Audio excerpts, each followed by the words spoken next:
तीसरा मोर्चा बना रहे हैं, पार्टी बना रहे हैं, इसका मतलब आपको पैसा आरएसएस और बीजेपी दे रहा है, सीधा, कोई इधर उधर की बात नहीं। कांग्रेस बड़ी पार्टी है, बीजेपी बड़ी पार्टी है, अकेले चुनाव लड़ सकती है क्या? बताओ आप मुझे। यहां देखो, दलित सभा दिमाग खराब है, जात जात के पार्टी बना रहा है, और कुछ निर्लजता से हिंदू राष्ट्र की पालकी ढो रहा है, और कुछ पीछे से नकाब पहन के। भाई सब आपके हम इसने क्या किया, उसने, तुमने क्या किया भाई, ये बताओ भाई। मैं तो दावे के साथ कह सकता हूं कि आपसे 1 रुपया लिए बगैर रोस्टर की लड़ाई हमने लड़ी थी विश्वविद्यालयों से, और सुप्रीम कोर्ट के जजमेंट को पार्लियामेंट से टर्न डाउन कराया था कि आपके बच्चे प्रोफेसर बनेंगे। कराया था कि नहीं? नहीं पता होगा। लेकिन आप लोग जो है ना, एहसान फरामोश आदमी है, किसी को थैंक यू भी नहीं बोलते, खाली गाली देते हैं। बैंक का नेशनलाइजेशन हुआ तो एजीएम डीजीएम हमारे लोग भी बने ना। कभी किसी सभा में ये सुना कि थैंक यू इंदिरा जी, दलितों की अम्मा बन गई थी, सरकारी दामाद कहे जा रहे थे दलित, तो जिसको खटिया पे नहीं बैठने देता था वो सरकारी दामाद बन गया, वो इंदिरा दलितों की अम्मा बन गई। कभी शुक्रिया बोला आपने? अगर राजीव गांधी ने स्पेशल रिक्रूटमेंट ड्राइव चलाया, आपको याद होगा, तो सरकारी नौकरी में 88-89 कि SC ST के लिए स्पेशल रिक्रूटमेंट ड्राइव चला दिया, शुक्रिया बोला? नहीं, वो भी सांपनाथ है, वो भी नागनाथ है। तो अजगर के मुंह में जाके घुस गए, अब नहीं निकल पाओगे, बचेगा कुछ भी नहीं। किसी को थैंक यू नहीं बोलते हैं, किसी को शुक्रिया नहीं बोलते हैं। जब बुद्ध जयंती पे जवाहरलाल नेहरू ने छुट्टी की घोषणा की, बाबा साहब ने बोला शुक्रिया पंडित जी, शुक्रिया Nehru ji, thank you.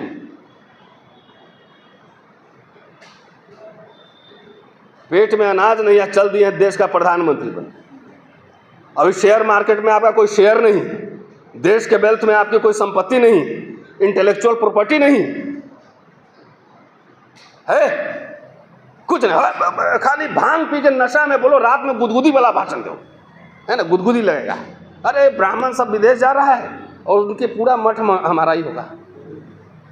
Election के समय आरएसएस वाला समझा देगा कि मुसलमान लोग विदेश जाएगा तो उनका हवेली आप ही का होगा, रात में खूब गुदगुदी लगता है।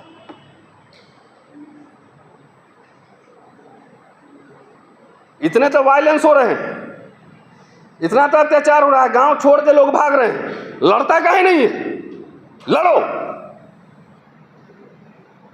कायर डरपोक हुक्मरान बनेगा। जो तुम पे हमला करता है तुम उसका जवाब क्यों नहीं देते हो? यह सवाल है। जिंदगी भर लाठी खाते रहो, अमर होने आए हो क्या? तुम्हें हिम्मत लड़ने का हौसला नहीं है, कुछ नहीं है।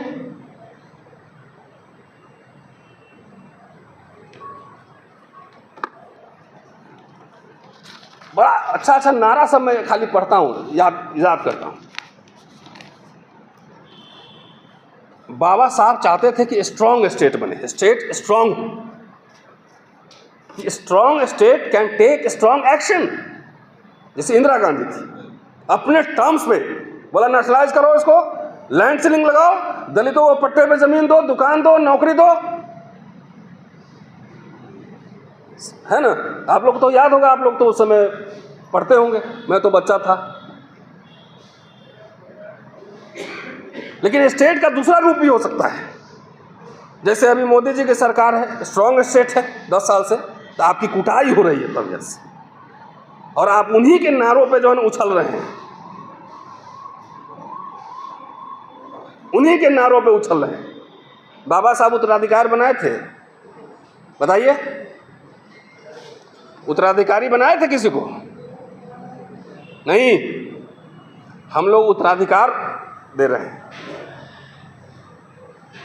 दे रहे हैं। बाबा साहब मांगने वाला थे, मांगते थे ना, याचक थे, याचक, कि mister viceroy just do something for our community, मांगते थे ना।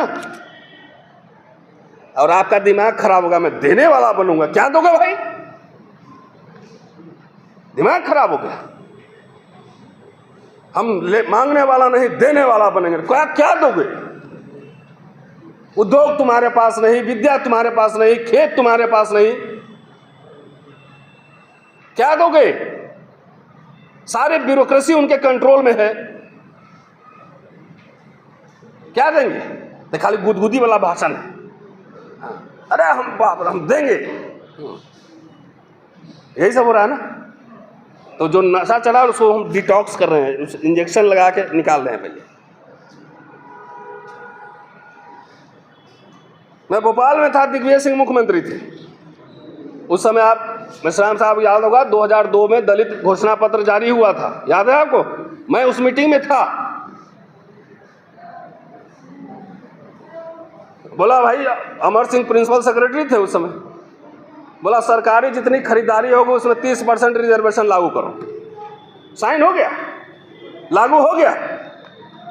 आपका दिमाग खराब था कि अरे दिग्विजय सिंह हमको बनिया बना रहा है, हमको तो हुक्मरान बनना है। उमा भारती आई, खत्म कर दी उसको। अरे जो भी 1 लाख 2 लाख 5 लाख का ठेका मिलता तो उसमें 20% बचता, तो 5 लाख में 1 लाख तो आपके जेब में आते ना। अरे हुक्मरान बनना है तो कटोरा हाथ में ले लो, हुक्मरान बनते रहो। अरे हुक्मरान होता है मिडिल क्लास, गवर्निंग कम्युनिटी, नेता नहीं। एक व्यक्ति को नौकरी मिलती है तो 25 साल नौकरी करता है, उस बच्चों को पढ़ाता है, अपने रिश्तेदारों को मदद करता है, झूठ बोलने वाले को चंदा भी देता है। नहीं, हम बोलेंगे किताब लिखना है, जरा फंडिंग इंतजाम कीजिए, तो दीजिएगा पैसा? नहीं दीजिएगा। झूठ बोलेंगे कि अरे हुक्मरान बनाना है, अभी टिकट देना है, तो थाली भर झोला भर पैसा लेके आ जाओगे। तो जो आप लोग का दिमाग 40 साल में खराब हुआ है, वो पहले दिमाग मुझे ठीक करना है, दिमाग ठीक करना है। शिक्षा कितना महंगा हो गया आपको पता, अंदाजा है? हम लोग अपने बच्चों का इंतजाम कर लिए तो समझ रहे हैं कि दलित सबका इंतजाम हो गया। 27,000 स्कूल बंद हो रहे हैं। जवाहर नवोदय विद्यालय में फ्री में एजुकेशन मिलता था, उसमें फीस लग रहा है। बाबा साहब सब छोटे छोटे काम करते थे ना, आपके जैसा उनका दिमाग खराब नहीं था, छोटे छोटे काम करते थे। वो जाके चंदा लेते थे बहिष्कृत हितकारिणी सभा के लिए, नवाबों से चंदा लिया गोलमेज सम्मेलन में कि हमें हॉस्टल खोलने हैं। सोलापुर में और 2 जगह हॉस्टल खोला था उन्होंने कि बच्चों के लिए हॉस्टल खोलना है। कर्जा लिया, कॉलेज खोलना है, 6 लाख रुपए सरकार से इंटरेस्ट फ्री। हैदराबाद के निजाम से 12 लाख इंटरेस्ट फ्री कर्ज लिया। जमीन मांगा 54 एकड़, मिलियन कॉलेज खुला हुआ है, जाके देख लीजिए। प्रिंटिंग प्रेस खोलते थे, अखबार निकालते थे, छोटे छोटे काम करते थे। और उस छोटे काम का नतीजा है कि भारतीय गणराज्य में महज 25-30 साल में 20 लाख सरकारी कर्मचारियों की फौज बन गई, और उसी कर्मचारियों का दिमाग खराब हो गया।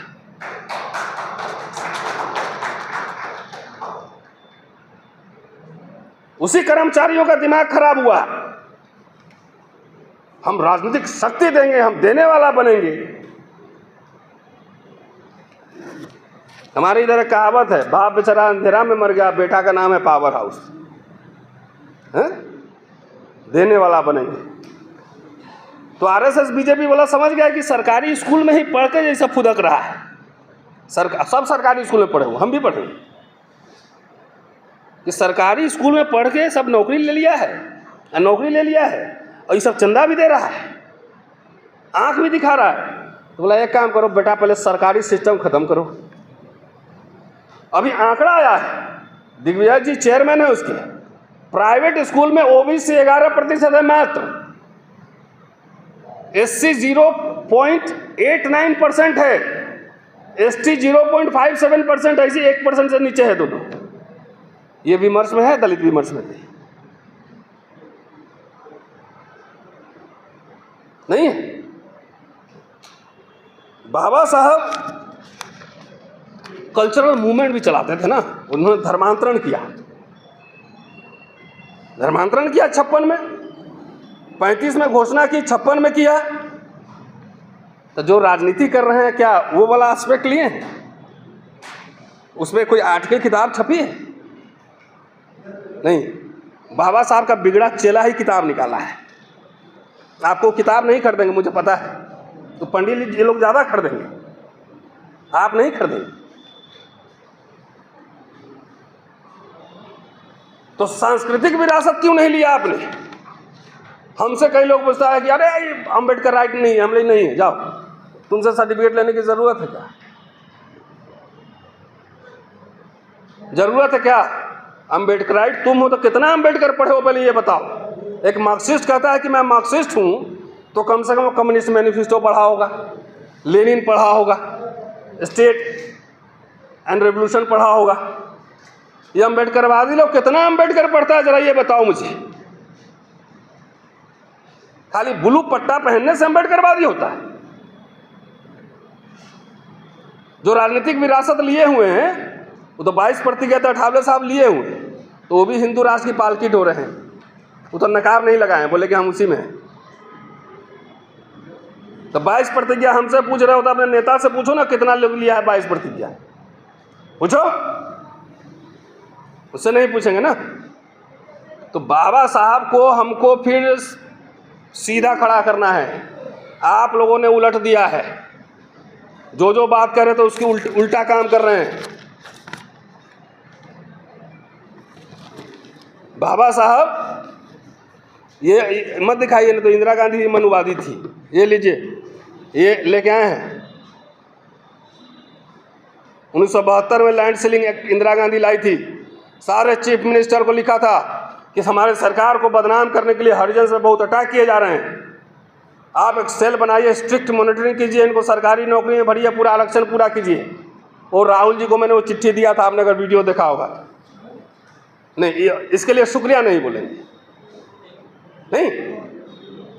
पट्टे पे यहाँ दुकानें खुल रही थी, हम तो ये कह रहे हैं हम तो अभी मिलेंगे राहुल जी से, कहेंगे कि कुछ नहीं, इंदिरा जी ने जो किया था वही वापस ले आओ, हो गया काम खत्म। हम नहीं सरकार बना सकते हैं भाई, दलित सरकार नहीं बना सकता है। दलित का नेतृत्व ने पिछड़ा नहीं स्वीकार करेगा, कोई स्वीकार नहीं करेगा। ये तथ्य है, इसको स्वीकार करिए। जो एस्टैब्लिश फोर्सेस है उसमें से सेकुलर डेमोक्रेटिक फोर्सेस के साथ हमें रहना है, उनको मजबूत करना है और अपने डिमांड्स रखने हैं। प्रधानमंत्री नहीं बनाया, ये नहीं बनाया, तो बन लो ना अपने से, काहे नहीं बनते? कुछ इतिहास पता है? जगजीवन राम को धोखा दे दिया। जगजीवन बाबू का जितना योगदान है आपके जीवन में ना, इंदिरा जी का, शर्म करिए। उनकी जयंती तक नहीं मनाते हैं आप, उनको याद तक नहीं करते हैं आप। पकड़ पकड़ के नौकरी मिल रहा था, पकड़ पकड़ के।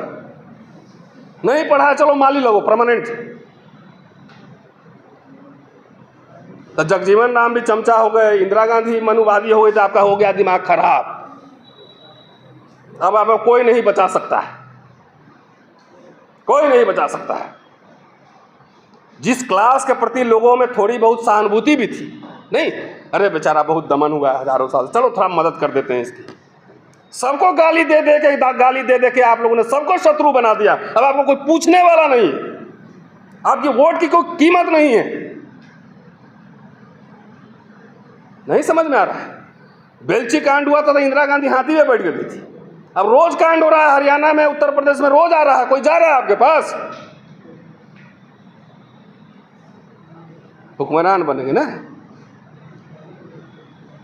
दिमाग ठीक कीजिए, अपने मिनिमम डिमांड्स पे आइए, जो पुराने दिन थे वही वापस लाइए। हमारे बच्चों को शिक्षा फ्री का मिले। अभी लोग चला रहा था, कौन मैंने किसका धोखा दे दिया, कौन मैंने गद्दारी कर दी, क्या कर दी, क्या क्या चला रहा था वीडियो सब, हरिजन दर्जन।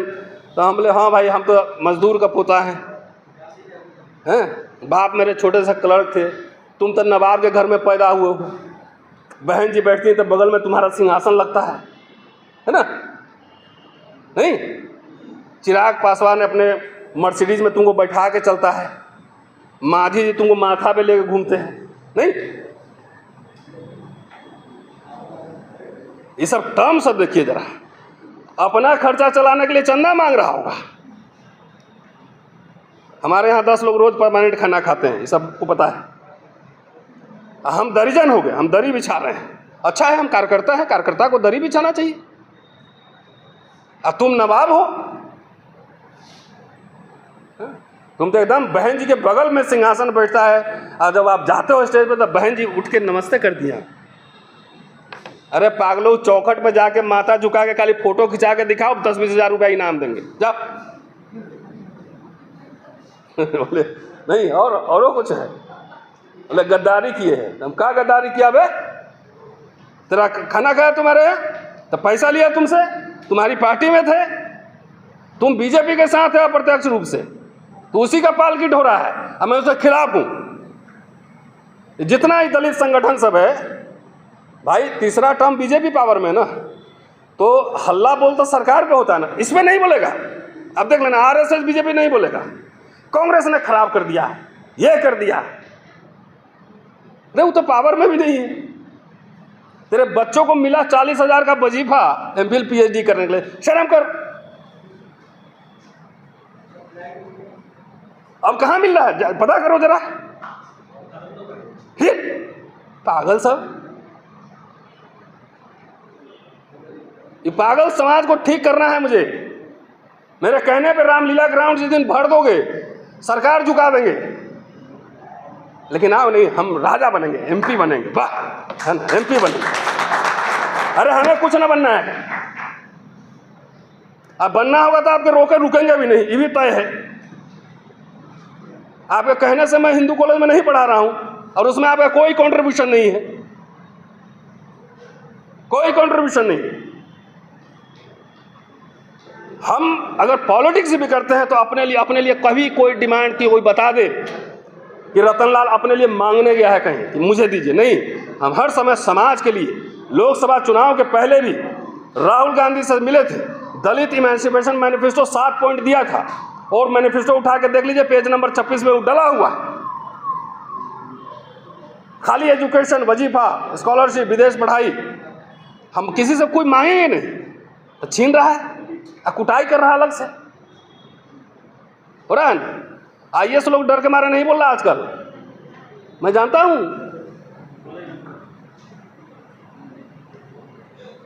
तो खराब लगा होगा ना मेरी बात, तो खराब लगने के लिए ही बोले हैं। मीठी टिकिया नहीं देते, मीठी मीठी गुदगुदी वाला भाषण नहीं करते हैं, सॉरी। एक भी नेशनल एजेंडा, एक आदमी को सीएम बनाना हमारा मकसद नहीं, एक आदमी को पीएम बनाना मकसद नहीं। दलित एजेंडा क्या होगा, ये हमारा मकसद है। ओबीसी के साथी बैठे हुए हैं, एक बात ईमानदारी से मुझे बता दीजिए, अर्जुन सिंह का बर्थडे मनाते हैं? नहीं मनाते ना।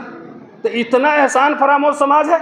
वो व्यक्ति अपने पॉलिटिकल करियर दांव पे लगाकर एजुकेशनल इंस्टीट्यूशन में आपको रिजर्वेशन दिया, शुक्रिया बोला आपने, शुक्रिया, थैंक यू अर्जुन जी। मैं मिलता था उनसे, मैं और सूरज यादव, जब एचआरडी मिनिस्टर थे यूपीए 1 में।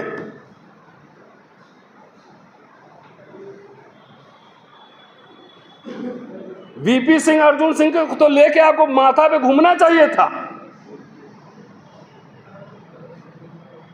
आप नहीं करते। बताइए, सब जगजीवन राम को भी गाली दे रहा है। अरे उस समय जो नौकरी करते थे उनसे जाकर पूछिए, सबको गाली दे रहे हैं कि हम खुद सरकार बनाएंगे। अरे मुखिया का चुनाव ना जीत सकते यार, कहाँ तुम कौन दुनिया में, अनरियलिस्टिक दुनिया में हो। ट्राइबल तब भी कुछ स्टेट में पावरफुल है, पॉपुलेशन है।